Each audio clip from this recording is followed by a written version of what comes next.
2022년 6월 9일 목요일 독서여행입니다. 오늘은 물고기는 존재하지 않는다 30쪽에서부터 60쪽까지 읽어보았는데요. 그 중에서 인상 깊게 읽은 구절을 같이 나눠보도록 하겠습니다.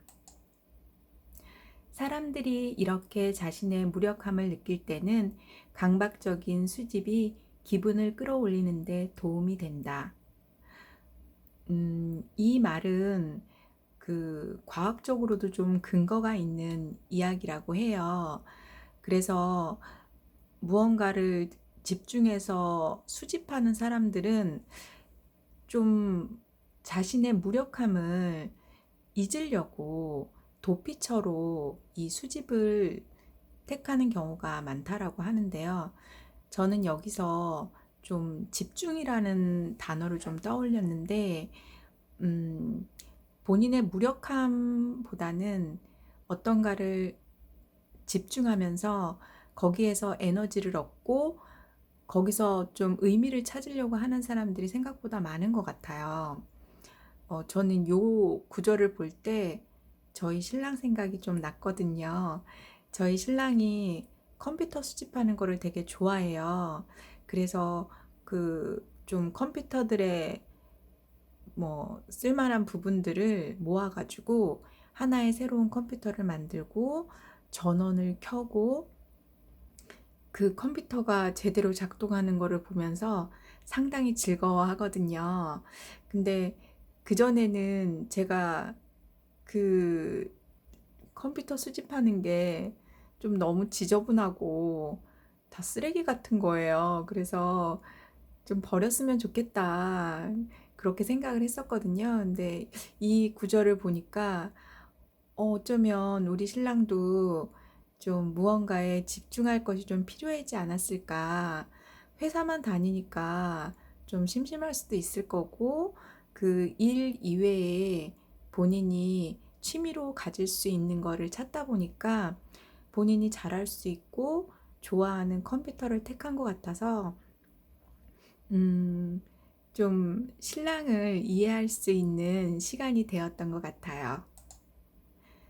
두 번째 구절은 우리는 진실을 찾으러 온 것이라네 불확실한 열쇠로 신비의 문을 하나하나 열려고 시도하지. 음, 데이비드는 그 전까지 본인이 했던 그런 수집에 관련된 일을 적극적으로 지원해주는 사람을 만나지 못해요. 그러다가 새로운 섬에 그 동식물을 연구하러 가면서 새로운 스승을 만나게 됩니다. 그 스승이 연단에서 했던 이야기예요.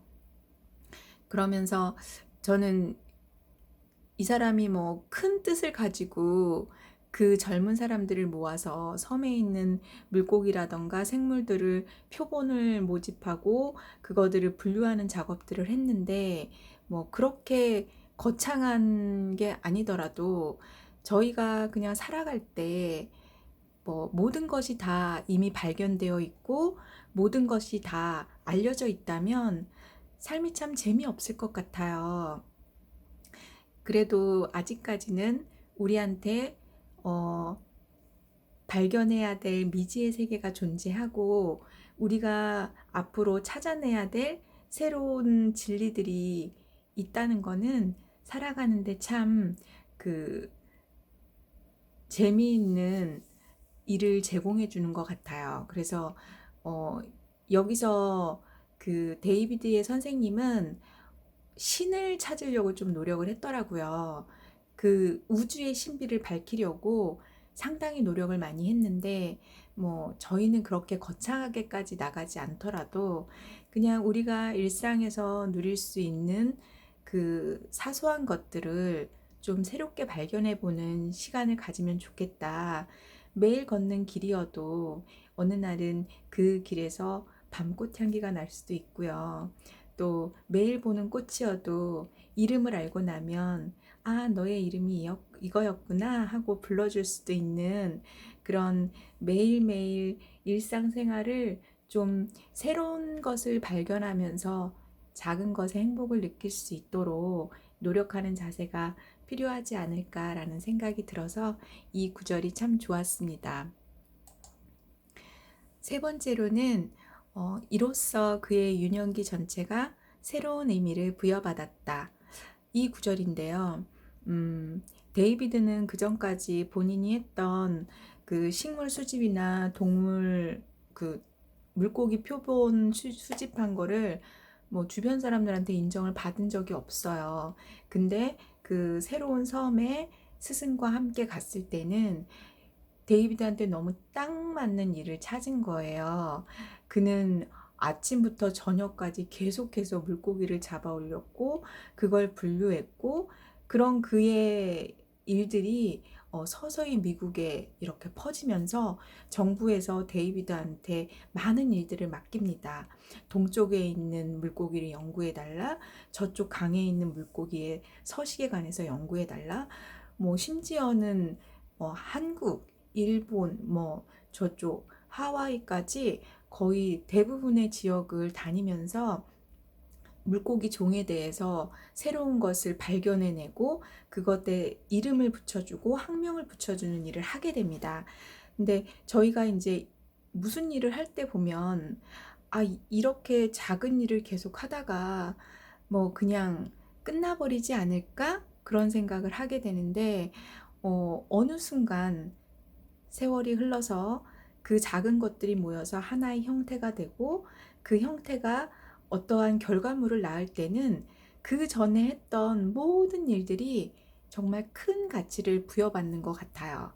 그래서 저는 제가 지금 이제 집에서 그 가사 일을 좀 하다 보니까 때로는 제가 하는 이 일들이 뭐 설거지, 빨래, 뭐 요리하는 거 이런 것들이 너무 사소하게 느껴지기도 해서는 너무 좀 무기력한 존재가 아닐까? 이런 생각을 참 많이 하거든요. 근데 뭐 돈을 굳이 못 벌어서 그렇다기보다도 사회 활동을 하지 않는 거에 대해서 내 자신이 좀 작아지는 느낌을 많이 받았어요. 한데 지금 하는 이런 과정들이 어쩌면 이제 작게는 우리 가정이 편안하게 지낼 수 있는 바탕을 마련해 주는 일이기도 하고 더 멀리 나아가서는 뭐 저의 나머지 한 40년 남은 인생에 새로운 길을 발견하는 좋은 기회가 되지 않을까 그런 생각을 하면서 제가 하는 지금 작은 일이더라도 이 일이 결코 헛되지 않고 이 시간이 결코 그냥 흘려보내는 시간이 아니다라고 좀 좋게 생각하려고 그런 마음이 들었습니다. 네 번째 구절은 너한테는 내가 아무리 특별하게 느껴지더라도 너는 한 마리 개미와 전혀 다를 게 없다는 걸. 좀 더 클 수는 있겠지만 더 중요하지는 않아. 넌 중요하지 않아. 그러니 너 좋은 대로 살아. 이런 구절이 있는데요. 이거는 작가인 룰루 밀러의 아버지가 룰루 밀러에게 한 말이에요. 근데 그 작가의 아버지 또한 과학자셨어요.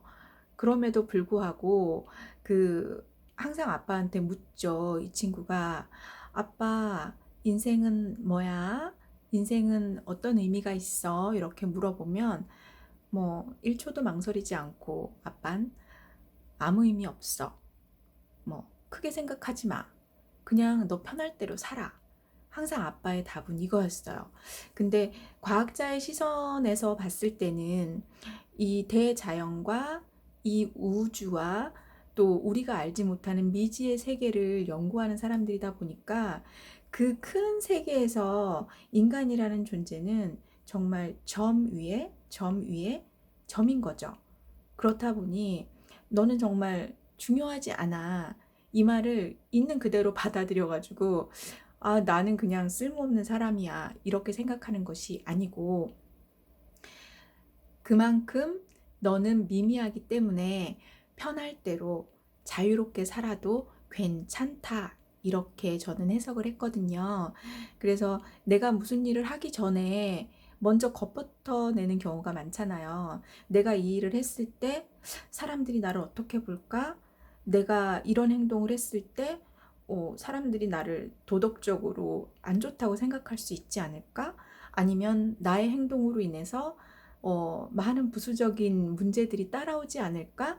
그런 걱정을 하다 보니까 선뜻 내가 하고 싶었던 일과 내가 하고 싶은 말을 많이 삼키는 경우가 있더라고요. 근데 어, 이 작가는 이야기하죠. 그러지 마. 넌 중요하지 않아. 네가 그렇게 행동한다고 해서 뭐 지구가 내일 멸망하지 않고 해가 서쪽에서 뜨지 않아. 그냥 너 자유롭게 살아도 대세의 지장이 아무것도 없어. 그러니까 자유롭게 편하게 살아. 네가 하고 싶은 대로 하고 살아. 이렇게 이야기를 합니다. 근데 이 부분이 참 좋더라고요. 그래서 음, 너무 많은 것을 고민하고 생각하다 보면 앞으로 나아갈 수 없는 경우가 많거든요. 근데 조금은 자기를 좀 편안하게 풀어줄 필요가 있겠다라는 생각이 들었고요. 저는 오늘 이렇게 네 가지의 문구에서 마음이 닿았는데요. 여러분들은 어떤 구절을 어, 보시면서 마음이 멈추셨는지 궁금하네요. 다음 시간에는 60쪽부터 90쪽까지 읽어보고 또 제 마음에 들어오는 좋은 구절들을 가지고 찾아보도록 하겠습니다. 지금까지 시청해주셔서 감사하고요. 남은 시간도 행복하게 채워가시길 바랍니다. 고맙습니다.